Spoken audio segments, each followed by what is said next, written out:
Well, welcome to the Inspirational Book Club and Storytelling Time. My name is William Porter. This program is sponsored by Every Black Entrepreneurs Network.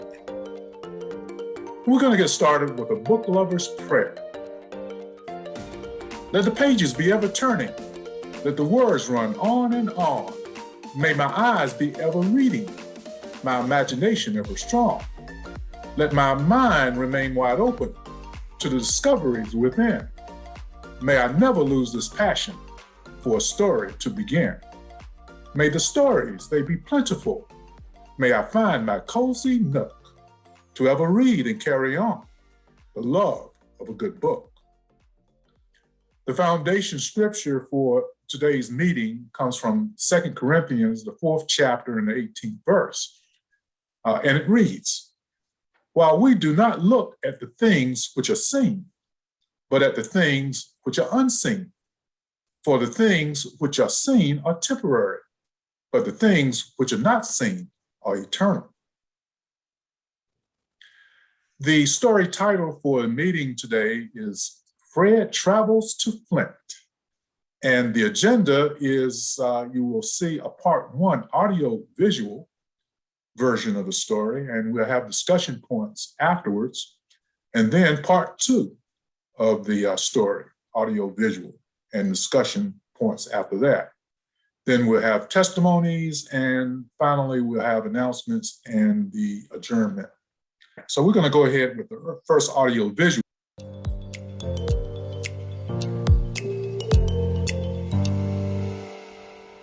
Welcome back. When Fred left Courtney, his plans to be with her the following weekend had been suddenly interrupted by his wife's phone call. Maggie asked him to come and help her with a flat tire.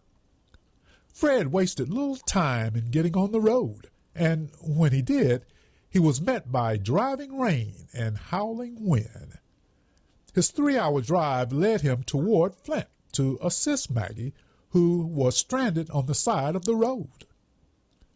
Maggie obviously did not know of her husband's intended actions, of Fred's planned meeting with Courtney the following weekend.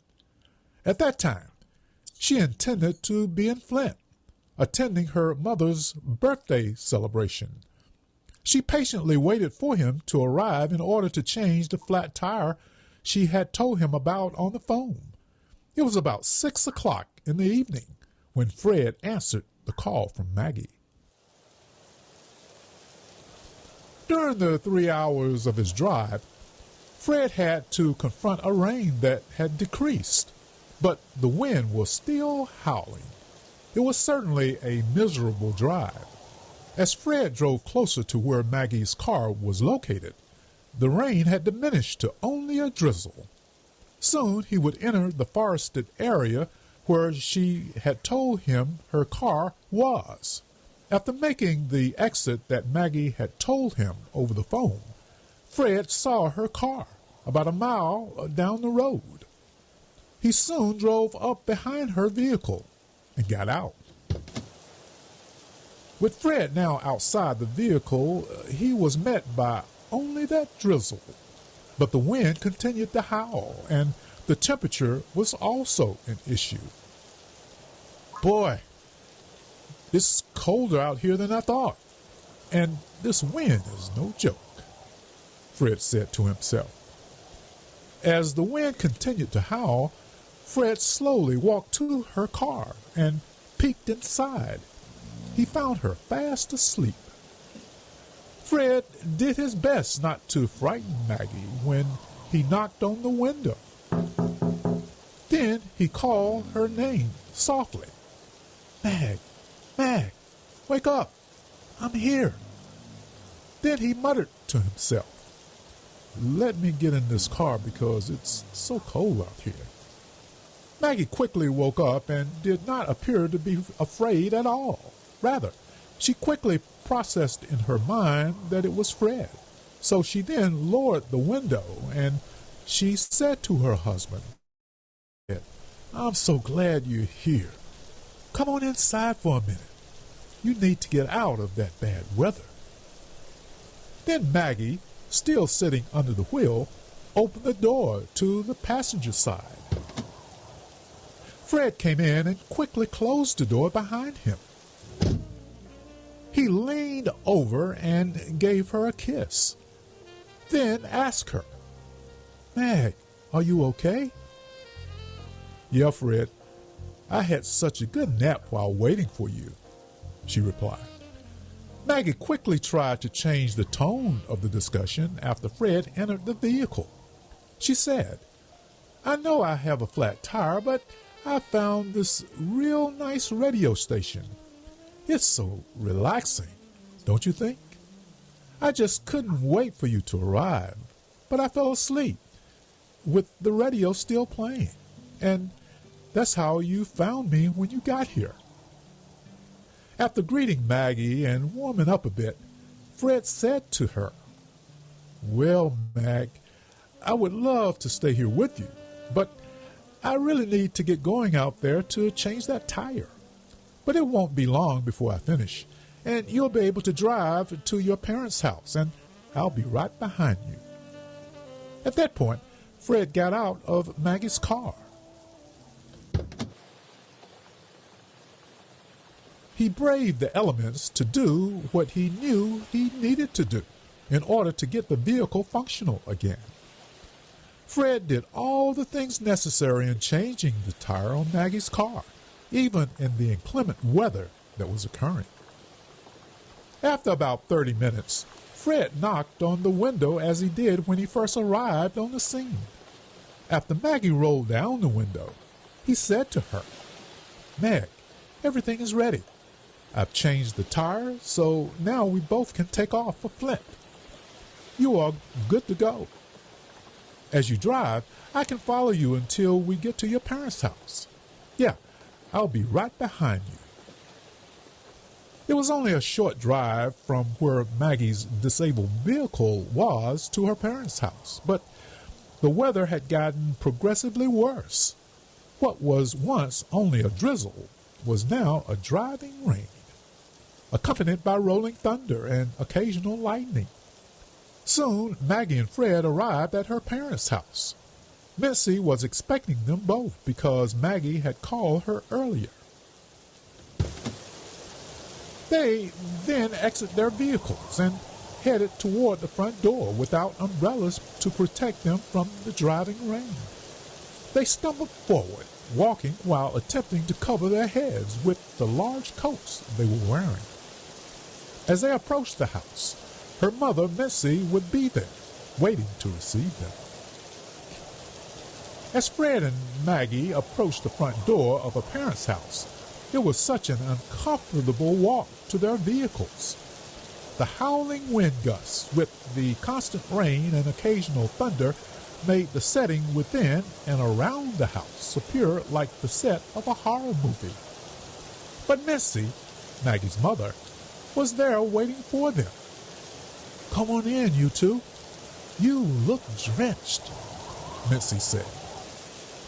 "Hello, Mama," Maggie greeted her mother. Then she continued to say, "Yeah, me and Fred are drenched all right, but we've made it here."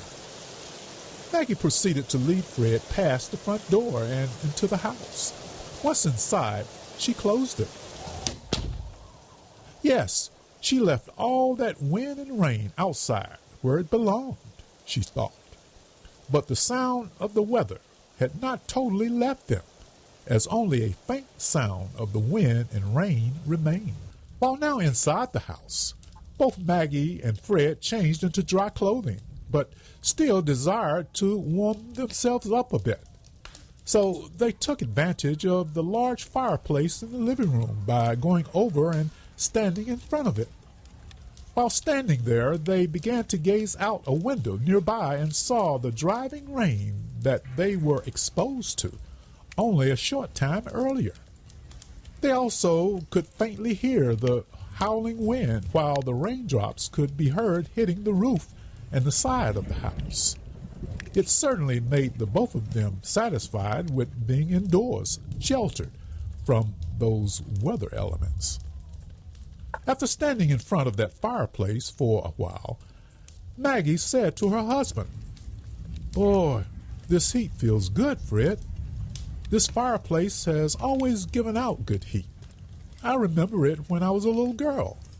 I can see it now, standing up late, waiting for Santa Claus to come. Then Fred said, "Now, Mag, even as a child, you should have wondered how Santa could have gotten down that narrow chimney and into the fireplace. And what about that fire? I mean, who could have survived that?" Maggie and Fred were ready to go straight to their bedroom, or at least to her bedroom, the room she had back in high school, and to go to sleep. Maggie had anticipated that she would be with Fred in her own bed that night. Maggie then said to Mitzi, "Hey, Mama, we're so tired and we really want to go to bed. But how's Daddy doing?" Missy replied, He's fine. I think he's asleep." Missy understood that Maggie and Fred had a long night because her daughter had such a long wait for her husband to come and fix the car. And as for Fred, he had to drive all the way from Chicago. Missy also knew that Fred changed the tire in what had to be a very bad weather situation. So Missy understood that both Fred and Maggie were looking forward to a good night's sleep. But before they could do that, Missy had some very important information to tell them. Okay, what you just saw was an audio visual of part one of our story for today, Fred Journey to Flint. And by the way, you can find this in chapter 5 of the book, Heaven Can't Wait or Can It, the sequel. It's the third story from this chapter. And so you have two multiple choice questions that you need to answer. And I'll start with the first one right here. And it says, when Fred arrived at where Maggie was to fix her car, what was she doing? Was she reading one of his books, A? B, listening to music on the radio? C, sleeping? Or D, praying and anxiously waiting for her husband to arrive? So which one do you think it was? Anybody with a guess, or do you know which one? First of all, can you hear me? Yes, it was, Okay. C, sleeping. C, sleeping. Okay, does everyone agree with that? I assume they agree, and hopefully you're right. and the answer is C, she was sleeping. Okay, the next question. What was the weather like as Fred approached Maggie and her car? Was it clear, A? B, rainy? C, snowing? D, Fred was so concerned about Maggie that he paid no attention to the weather. So which one do you think it was? Anyone? It was B, rainy. It was raining. Mm-hmm. Although one photograph in there made it appear as though it was snowing. I don't know whether you noticed that or not. But at any rate, it was raining. Okay, let's go to the first discussion point. And it comes from pages 89 and 90 of the book. And it says, when Fred left Courtney, he headed directly toward Flint. He would enter a forested area where Maggie's car was disabled because of a tire blowout. Fred saw her car and drove up behind her vehicle. He got out and knocked on the side of the window and yelled, Mag, wake up, I'm here." When he entered the vehicle, she tried to get her husband not to do what he came there to do, and that is to change the tire. She wanted him to be with her for a while. Now, the circumstance is that Maggie was really in a serious situation. She was alone. She had a tire blowout. She was in a forested area.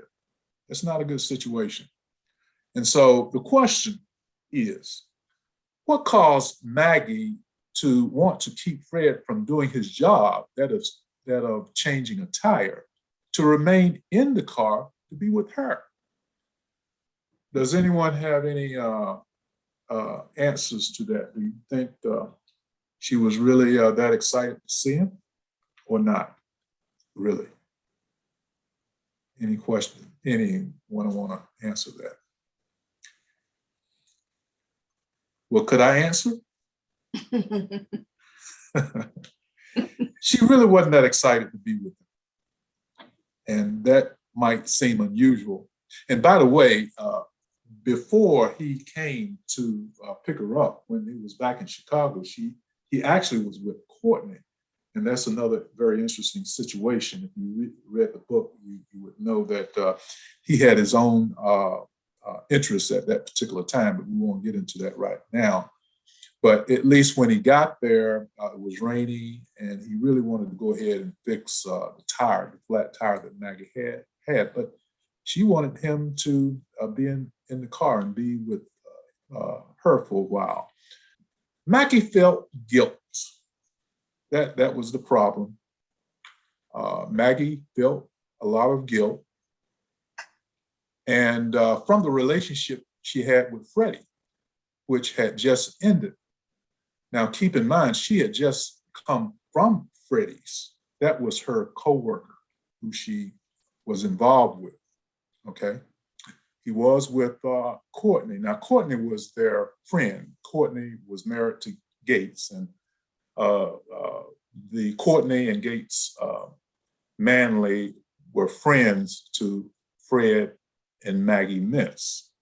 But as things turned out, Courtney was prevented from finding out what really Fred wanted because Fred got a call from Maggie, his wife, saying that she was stranded. And so, but she didn't end the relationship. Freddie ended the relationship. And he ended the relationship, if I'm not mistaken, because of a dream he had, but I think we get into that a little bit later. But the point is that Maggie felt rejected. She felt rejected, and she needed acceptance. And so when she had been driving toward Flint to see her parents, but unfortunately she had a flat tire, and that's when she called Fred, who himself was in the company of Courtney when she called. Of course, he didn't let her know that. And when he finally got there, he was intent on fixing the vehicle. But Maggie needed acceptance because she had been rejected, and she found acceptance. As a matter of fact, the next discussion point will explain why she needed the acceptance, and you'll be able to read about this on page 90. And this is what it says, this discussion point number 2. Now that Fred had arrived, Maggie wanted to ignite the physical feelings for her husband that she once had. Now that the coworker, Freddie, was out of the picture of her life. Again, Freddie had cut off that relationship that she, at the time, did not go along with. In other words, she wanted to continue the relationship. But Freddie wanted to end the relationship, and he, in fact, did that. And so she felt rejected. And so she needed to be with someone. And of course, Fred was there because he had to come and fix the tire on her vehicle. And so she was not totally sincere, but she was really deceptive in her actions. And at that time, Maggie did not show a genuine love for Fred. And that's why I mentioned that earlier, that it wasn't really a sincere or genuine concern to be with Fred, but it was more out of a need to be accepted. And of course, Fred was there to do that. So, any comments on that? Anybody? No comments on that? Okay.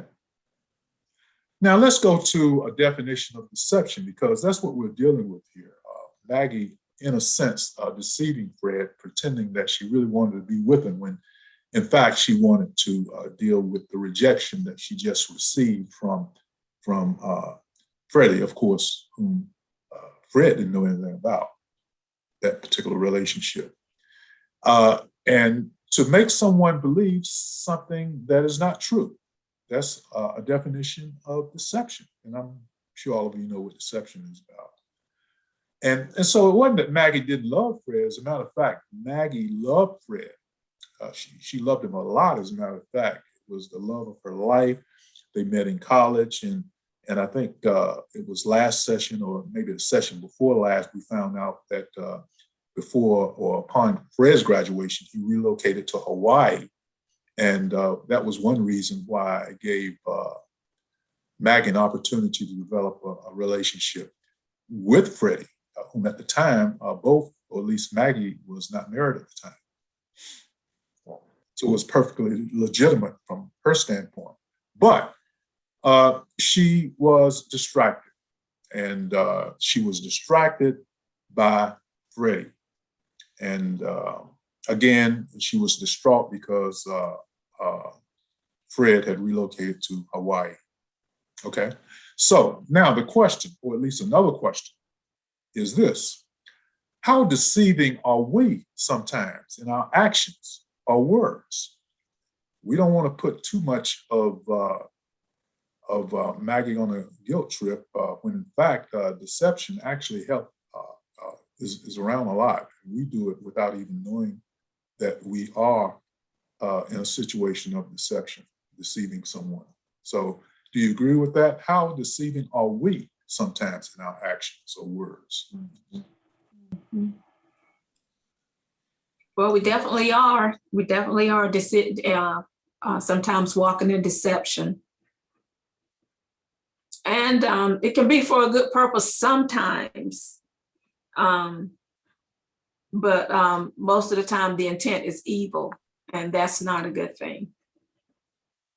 Well, it's not a good thing, and it's more common than people might think. For example, I'm thinking about three situations in church, for example.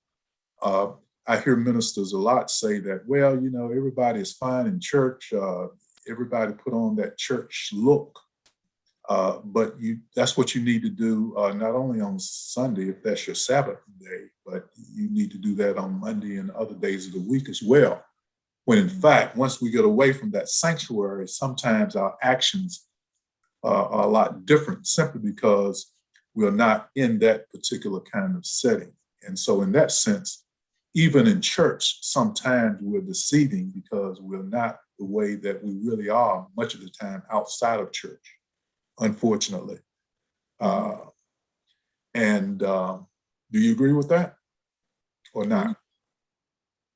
Oh, yes. I guess I you do. would. I speak for myself. Exactly. But another, yeah, go ahead. Was somebody going to say something? But, you know, another area, I think, where we fall victim is at work. I mean, we all need to work or have an income. And sometimes when we're at work, we might, for example, have a loving or even a liking relationship with our colleague, especially, for example, we sit beside them. But we have to put on that face that we are content with the person, even if we don't like them, simply because we want to be there for a paycheck. And so we are deceiving in that way, when we may not necessarily like the person, but we're there pretending that everything is going well, when in fact it might not be going well. And also the third place is eating. I had an aunt when I was small, very small, coming up, and my mother used to take me and my sister to her house. A very sweet lady, but she really could not cook. And on occasion, especially during the summer, she would invite us over to have a meal. And so we would cringe every time she would give us an invitation to do that, because we knew the kind of food that she cooked was not good. It was just not good. I'll leave it at that, because again, the lady was genuine. She was nice. She was friendly, but we just didn't like her cooking. But when we went there, we had to pretend that we liked the food and we laughed with her and tried to make her feel good. But in fact, we were in a situation of deception. We were deceiving her when in fact, maybe, I'm not sure, maybe you might have a different opinion. Maybe we should have indicated to her that her food we didn't want to eat.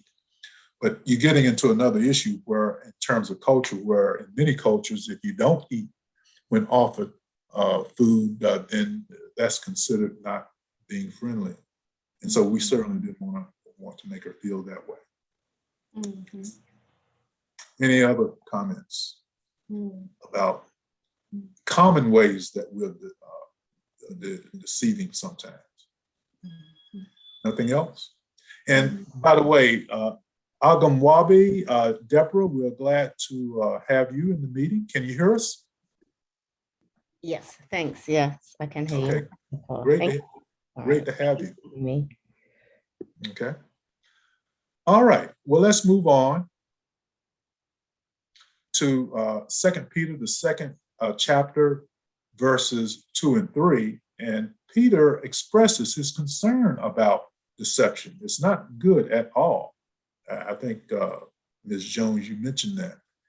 And this is what it says in verse 2 of 2 Peter in the second chapter. And many will follow their destructive ways, because of whom the way of truth will be blasphemed.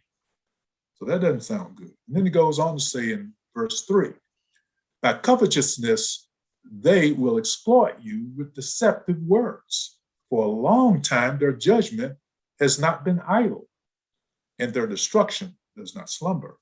And so I've highlighted deceptive because, again, that's what we're talking about, deception. This is what Maggie was toward Fred when he came to fix her car. But I want to highlight also what is underlined here. That is, for a long time, the judgment has not been idle. And that's to say that in many cases, we are intentional about being deceptive.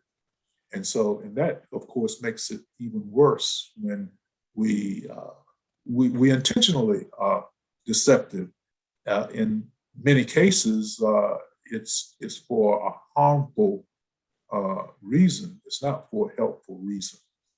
As a matter of fact, trying to think of any time when it might be good to be deceptive. And it might be, as a matter of fact. But anyway, any other comments? Any other comments? Okay, well, let's move on to audio-visual part 2, Journey to Flint. And again, this is the third story from chapter 5.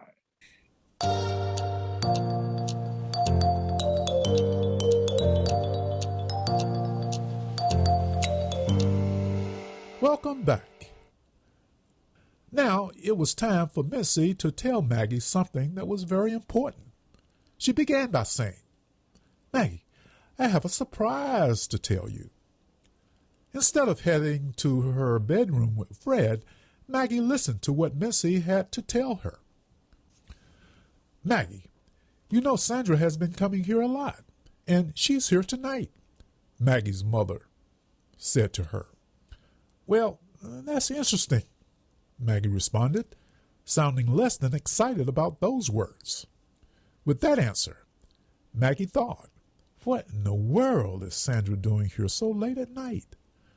Then she asked her mother, well, Mama, I guess she'll be leaving soon, right? Then Missy said, well, Maggie, she decided to stay overnight. Then Maggie repeated what her mother had said in the form of a question. Overnight? Then Missy replied, yeah, Maggie, Sandra is staying overnight with us, and she's staying in your bedroom. I believe she's in there now, sleeping in your bed. What? Maggie asked in amazement. Then she continued to ask, she's sleeping where? She's sleeping in my bed? Maggie clearly showed her disappointment to her mother. Minutes earlier, she was anticipating going to sleep in that bed, her bed, with her husband Fred. She had looked forward to a romantic night and a night of rest in her own room with her husband. She really looked forward to the closeness she desired from him in her own room and bed, a closeness she didn't get when she tried to get Fred to remain in the car when he came to change her flat tire only a short time earlier. Missy went on to stress, "Yes, Maggie, Sandra is in there now. And lower your voice because you might wake her up." "Wake her up? Wake her up?" Maggie asked her mother twice in a derisive tone of voice. Then she had a passing thought. "You gotta be kidding me."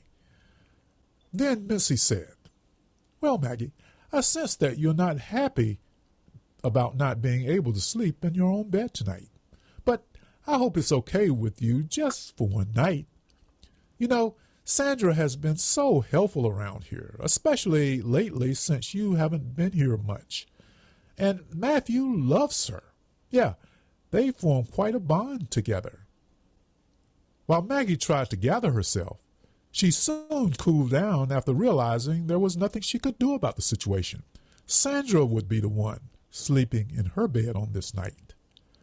Maggie said to Mitzi, trying to make up for showing her displeasure about the situation, "That's okay, Mama. All I know is that we need to get some sleep." The situation of Sandra's presence also raised questions in Fred's mind.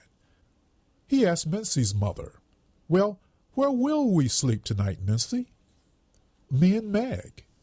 Maggie interjected, not allowing her mother to answer the question posed by her son-in-law. "Well, Fred, since Sandra has my room, I can sleep on a bunk bed in a room next to where Sandra will be sleeping." Then Fred interjected with another question before Maggie could finish. "Good for you, Meg, but where will I be sleeping?"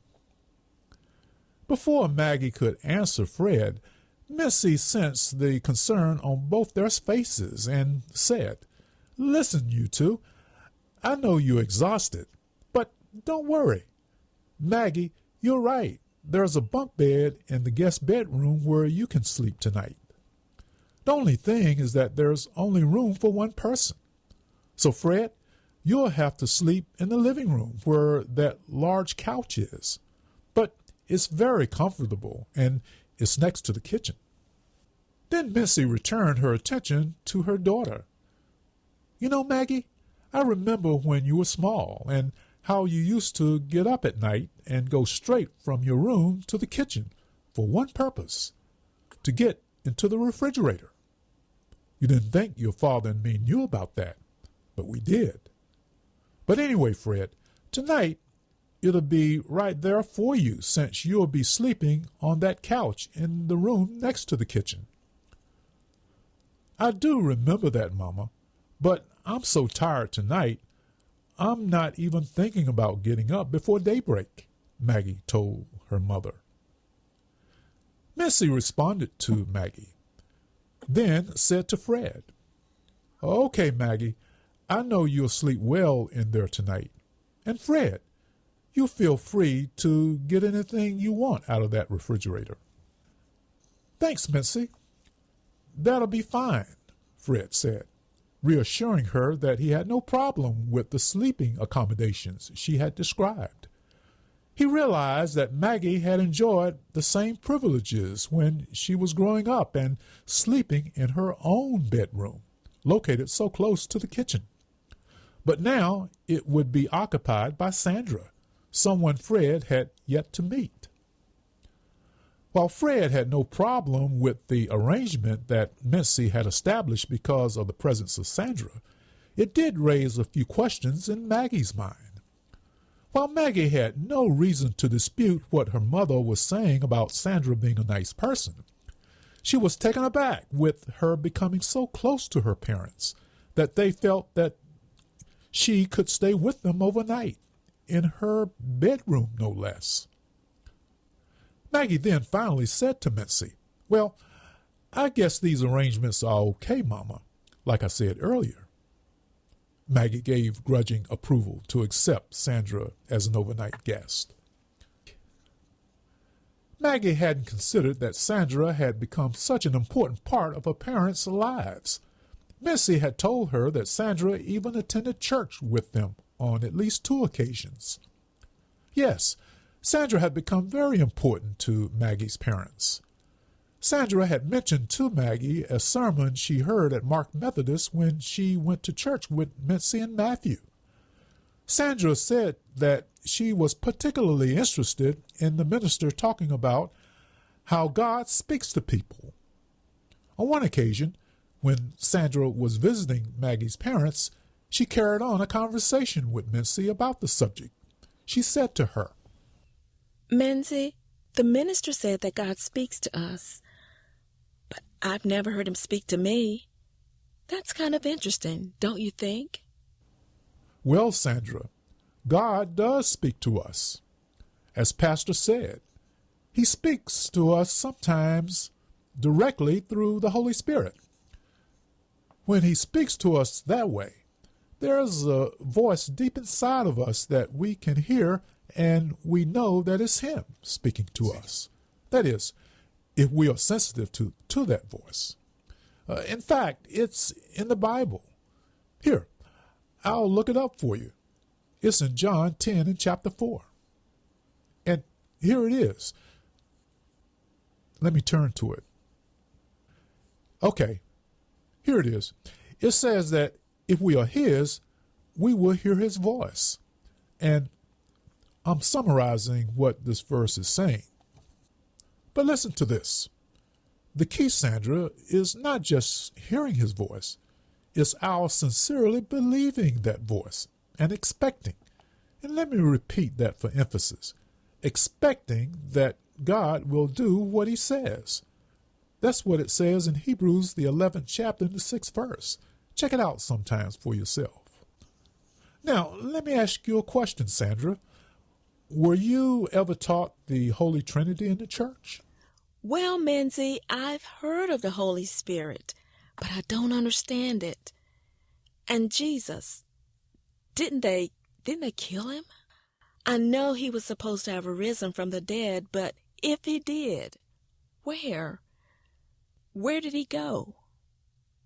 But anyway, to answer your question, yeah, I've heard of the Holy Trinity. It's God the Father, the Son, and the Holy Ghost. Is that right? Yes, Sandra, that's correct. But I'll confess, I don't know if I can answer some of those other questions you raised. That is, all that we could know about the Holy Spirit, as well as the Holy Trinity for that matter. But I do know that God lives in us, and as Christians, we just have to believe that. And as far as Jesus is concerned, yes, they did kill him, but he came back to life 3 days later and is now alive and with the Father in heaven. Sandra definitely was not knowledgeable about the spiritual things she was discussing with Missy, but she did have enough interest to ask her about such basic aspects of the Christian faith. With Sandra's last comment, Missy realized that Sandra did not understand or, more importantly, did not believe many of Christianity's basic precepts, so she did not pursue the topic any further. In the meantime, Sandra said to herself, I've been in church a long time too, but it's amazing how people can really believe some of these things. God just wants us to be good people, to treat people right. Despite Sandra's limited knowledge of spiritual things, basic biblical precepts, she was very respectful of Missy and was openly respectful of her beliefs.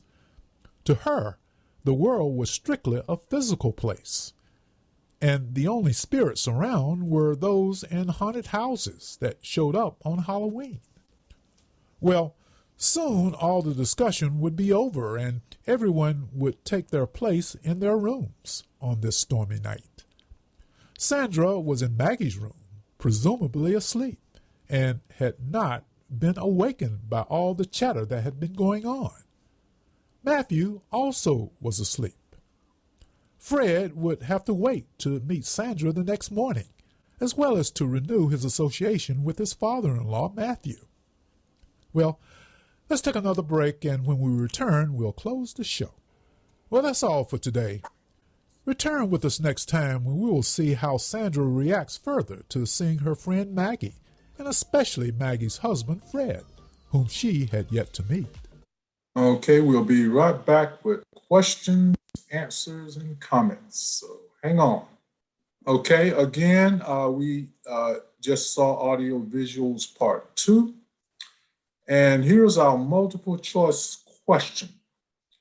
When Fred and Maggie arrived at her parents' house, where did her mother suggest that her daughter slept or sleep? Was it in Maggie's room growing up? On the couch, B? C, in the guest bedroom? Or D, at a nearby hotel? Which one was it? Anybody want to hazard a guess? You remember from the audio visual? Okay. It was C, in the guest bedroom. in the guest bedroom, which of course Maggie was not happy at all about that. All right. Mm-hmm. Okay. So, and now to the discussion point, which comes from page 92. And it says, Maggie, I have a surprise to tell you. Sandra decided to stay overnight and she's sleeping in your bedroom now. Maggie hadn't considered that Sandra had become such an important part of her parents' lives. And so the situation is this. Maggie found out from her mother that Sandra was staying in her room. And this is why she had to sleep, or her mother suggested that she sleep in the guest bedroom. And so the first question is, how did Maggie react in finding out that Sandra was staying in her room overnight? She wasn't too happy at all. What was that, Yvonne? I said she wasn't too happy at all. Mm-hmm. Like she was an intruder. Exactly. Exactly. As a matter of fact, I use the word upset. She was very upset. But actually, something else occurred that was even worse than being upset. Maggie had become resentful of Sandra. She really did. And so the second question is, how easy is it for us to become resentful towards someone? Is that fairly easy, or is it kind of difficult to do now that we are believers? What do you think? Anyone with any comments on that? It's still easy. It's something that we have to be mindful of, not to be resentful. It comes easy as a part of our fleshly nature to become resentful. So yes, easy. Does anyone have a different answer to that, than that? Do you think we need to be or should be strong enough to resent the spirit of being resentful? And I assume that everyone would agree that it is, if we're not careful, easy to become resentful. Mm-hmm. And it's interesting to see what the Bible says about being resentful. And it uses the word bitter oftentimes in the place of being resentful. And it's equated with being resentful, and that is being bitter. And I was looking at the internet the other night and I saw a description of bitterness. It says that bitterness is resentful cynicism that results in an intense antagonism or hostility toward others. And that's not good for whatever reason. Mm-hmm. Now, the Bible teaches us to get rid of all bitterness, rage, and anger, growling and slander, along with every form of malice. So obviously, it's not good. at all. And we're going to run through this because we're almost out of time. But it's kind of interesting to see the difference between being resentful and being angry.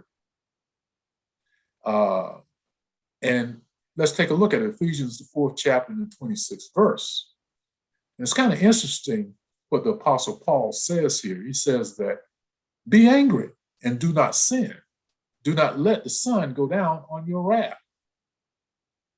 Now that's very interesting, but what he's saying is that anger sometimes is not so bad. Anger is a response to action. It's a response to something external, like what Maggie experienced with someone sleeping in her bed. And Jesus was rightfully angered. If you remember, he went into the temple and overturned the tables of the money changers because he felt that was wrong for them to do in the temple. And so Jesus, at that particular point in time, showed anger. And as I said, certainly Maggie, or actually Sandra, showed anger when she found out that someone was sleeping in her bed. On the other hand, resentment is a response to a person, and it's more a response to something that's internal. And such as, for example, the Pharisees and the Sadducees, they did not like Jesus because of who he was and who he represented. Okay, well, you saw, I think, bitterness. We all know what bitterness is. Mm-hmm. And Ephesians, I mentioned 4:26, it says to be angry, but do not sin. Do not let the sun go down on your wrath. And I mentioned the fact that anger is a response to actions, is external. And sometimes we can have righteous action, anger. And this is what Jesus exhibited in the temple when he overturned the money changers' table because they were doing something wrong in God's house. But resentment is a response to the person, not an external action. And I gave the example of the Pharisees and the Sadducees who were resentful of Jesus because of who he was and what he was about. And because of his actions, actually, to a large extent. And again, Maggie became resentful of Sandra, I was going to say, because of her actions, but it turned into resentment. It turned into something that she was displeased with as far as who Sandra became to be, being so close to her parents. And so that was part 2. We're going to forego our testimonies tonight because we started about 10 minutes late. And and so we're finishing about 10 minutes after 7. So we're about time. We're utilizing about the same amount of time as we usually utilize, but we're simply later doing that because of some technical issues at the beginning. But anyway, our next meeting will be July 2nd, when again we'll be in the book Heaven Can't Wait, or Can It, the sequel. Today's meeting, we dealt with the 3rd story in chapter 5, Fred Goes to Flint, or Journey to Flint. In our next meeting, we will continue with chapter 5 with entitled Fred's Troubles, and it'll be the 4th and the last story in this chapter. And the title of it will be Fred Meets Sandra. And you can read about this on pages 94 to 99 in the book. I was very pleased with the turnout for today's book signing. I mentioned this last time that we had our summer book signing today at the Garner Chamber of Commerce. Mm-hmm. So thanks for everyone who came out to help. And there will be one more book signing, by the way, that I'll advertise more a little bit later. To be our fall book signing in September. And these are the book club development credits. And I'd like to thank all these individuals for making this book club meeting possible. And if you'd like to contact any of these individuals for work that you like to have done, feel free to do that. And if you don't get all the information you feel like you need now, you can always go to my website William Porter Life to get information that you may have missed. I'd like to thank voiceover specialist, Ms. Pat Jones. Ms. Jones, you did a great job. You see her email address, patjonesvo@gmail.com, if you'd like to contact regarding her services. And we also have other voiceover specialists, including Sherwin Sharps, as well as Deborah Agamwabi. And I'll be contacting you, Ms. Agamwabi, soon about some work I'd like for you to be doing. So why not join us? If you know anybody who would like to join us here at the Inspirational Book Club, just give them my email address, waporter4995@yahoo.com. Okay? I will give them the passcode. Okay. And thank you all for coming tonight. I really appreciate you being here, and I look forward to our meeting every time. And I always end by saying that whatever you might be going through, whether good or bad, just keep this in mind. There is always more good things coming your way. So we'll see you next time.